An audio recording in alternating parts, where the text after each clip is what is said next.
వీటిని అంటే ఇది ఆపమని ఎవరు చెప్పట్లేదు, కానీ ఎందుకు వ్యతిరేకిస్తున్నారు ఎంతగా?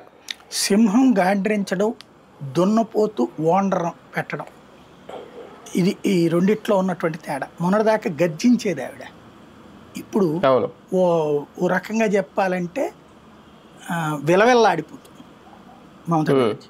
ఎందుకంటే ప్రపంచానికి ఇంతవరకు భారతీయ జనతా పార్టీ లేకపోతే హిందుత్వవాదులు చెప్పినటువంటిది ఒక ఎత్తు, నిరంతరం గత 10-15 ఏళ్ల నుంచి కూడా వీళ్ళు చెప్తా వస్తున్నారు. అప్పుడు మమతా బెనర్జీ పార్లమెంట్లో పేపర్లు చించవతల పడేసింది ఇదే పాయింట్ మీద.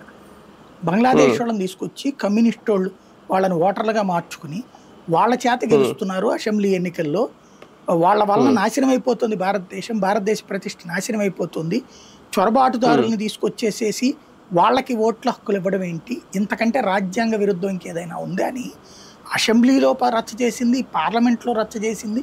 చాలా రచ్చ చేసినటువంటి ఆవిడ ఒకప్పుడు.